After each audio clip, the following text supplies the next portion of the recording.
guys, and welcome back to another episode of the Bravery podcast with me, your host, Greta. Today, we're going to be diving into part 2 of things to say and not to say to someone with an eating disorder. If you haven't already, I really recommend also listening to part 1 of this episode, as we cover some more examples of phrases that might be triggering and alternative phrases that you could use instead when talking to people with eating disorders. Like always, if you enjoyed today's episode, it would mean so much to me if you rated, reviewed, and shared the Be Brave podcast so that the message of bravery can be spread to even more individuals struggling with an eating disorder or disordered eating. Starting off with a topic that is unfortunately really common but very unhelpful is any sort of discussion about diet or weight. Discussions about diet culture, weight loss, food rules, and any other food or body-related topics can be potentially triggering, as you never know what someone's individual triggers are. So it's better to just avoid these topics. Instead, you could talk about exciting upcoming plans, work, family, books, TV shows, music, even the weather if you're really running out of ideas. Keeping the conversation to non-body or non-food related topics ensures that it remains a safe and trigger-free environment. Another specific comment that can be really triggering for someone with an eating disorder is asking them, "Why don't you just eat?" For most people with an eating disorder, their illness extends far beyond the facade of just struggling to eat. Saying something like this can be invalidating, hurtful, and dismissive. Instead, you could say, "Is there anything I can do that might be helpful?" Everyone has different preferences and difficulties, so it's important to see what would be most helpful for them. Some people might find it helpful if you eat with them, whilst others might prefer if you came after mealtimes or before mealtimes as a distraction. Another comment that can be extremely unhelpful is asking someone, "Are you sure you want to eat that?" or just any other general comments about their food. Because health is such an incredibly nuanced topic, what's healthy for one person might not be healthy for another person. For example, salt is often demonized in the media. You don't want to have too much sodium. Yet, if you have a condition like POTS, you need so much salt. And so blatantly saying that salt is quote-unquote bad can't be true for everyone. Because you have no way of knowing the intricacy of someone else's life, it's really important to not comment on their food choices. Something else that you could say instead is just something unrelated to food. If you feel tempted to comment on someone's food choices, remind yourself that it has nothing to do with you and think of a different topic to discuss, like life events or again, even the weather if you're really stuck. Another comment that a lot of people don't realize is not helpful is saying, "I shouldn't eat this, it's so bad for me."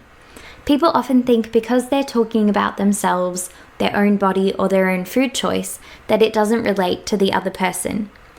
Even if you direct these comments at yourself though, someone with an eating disorder may think they need to believe the same thing or that the same logic applies to them.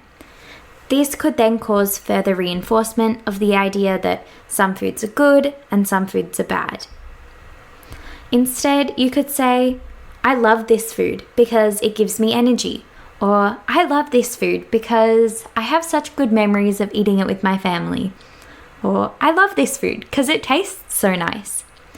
Modeling a positive relationship with food can be an incredibly beneficial way to help someone that is struggling with an eating disorder. Another common comment is for people or caregivers specifically to say, "If you don't eat this, then such and such consequence will happen." I understand that it must be really scary when someone is struggling with an eating disorder, and so lots of people default into using threats as an attempt to try and get someone to eat. They are, however, not helpful and just lead to more stress and even a lack of trust between the caregiver and person with an eating disorder. Instead, you could say, I understand that eating feels really hard right now. Would it be helpful if we looked over your goals and values to remind you of why you want to keep fighting? Allowing the person with an eating disorder to maintain a sense of agency can be incredibly empowering and help in allowing them to make a good choice for themselves. Another comment that unfortunately often comes from caregivers is people saying, well, you chose to have an eating disorder. It's important to remember that eating disorders are never a choice. It is so crucial to make it clear that you know that they did not choose this and they do not put this upon themselves. Instead, you could say, I know you didn't choose this illness, but you can choose to recover, and I am here to support you every step of the way. Making it clear that you will always be there can be a really great way to show your support. On the lines of support, a comment that would be very unsupportive is telling someone, just get over it already.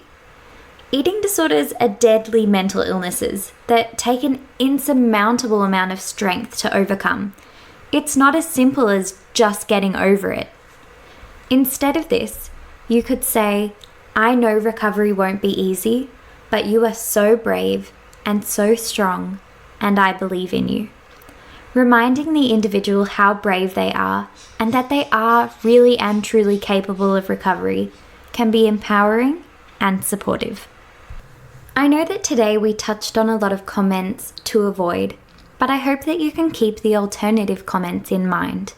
That way, when you feel the urge to say something that might be triggering, hurtful, or unsupportive, you have a few ideas of other things you can say instead. Supporting a loved one, family member, friend, or anyone with an eating disorder can be worrying and confusing at times, but just by being there for them, you are already making a huge difference. Like always, if you have any questions, please don't hesitate to reach out. My contact details are always listed in the show notes. Don't forget that you are strong, you are enough, and you are worthy of having positive relationships. Until next time, keep being brave.